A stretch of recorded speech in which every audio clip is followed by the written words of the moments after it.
অনেকদিন আগের কথা।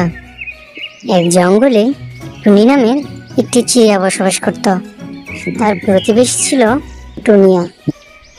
তার পাশের গ্রামেই ছিল কালু নামের একটি কাক। কালু দেখতে কালো হলেও তার মন মানসিকতা ছিল অনেক ভালো। জঙ্গলে টুনির একটি আপেলের বাগান ছিল।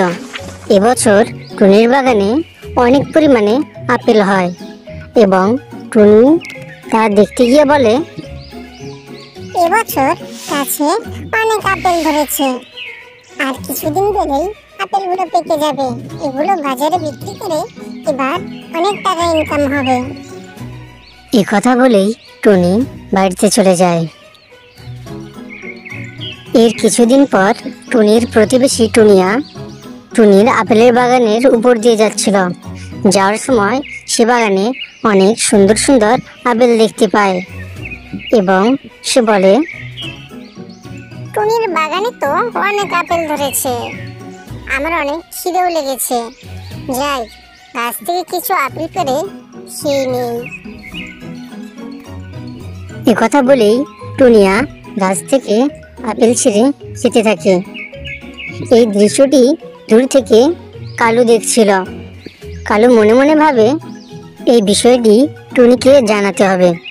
এ কথা বলেই কালু সেখান থেকে টুনির বাসাতে যেতে শুরু করে। টুনির বাসায় গিয়ে কালু টুনিকে বলে, শোনো টুনি, তোমার গাছের সব আপেল তো টুনিয়া খেয়ে শেষ করে ফেলল। টুনি কালুর মুখ থেকে এ কথা শুনে পরীর দেওয়া সেই জাদুর লাঠিটি নিয়ে তার বাগানে চলে আসে। বাগানে এসে দেখতে পায় টুনিয়া টুনির সব আপেল খেয়ে নিচ্ছে। এই দৃশ্য দেখে টুনি তার হাতে থাকা জাদুর লাঠিটি নিয়ে টুনিয়াকে তাড়া করতে শুরু করে।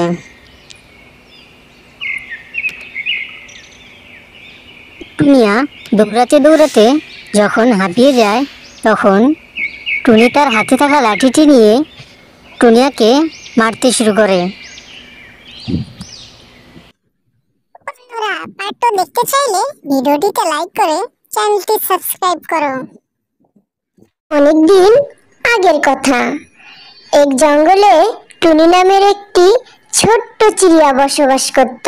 হঠাৎ একদিন জঙ্গলে একটি শাকচুন্নি প্রবেশ করে এবং টুনিকে ডাইনিতে পরিণত করে দেয়। বন্ধুরা,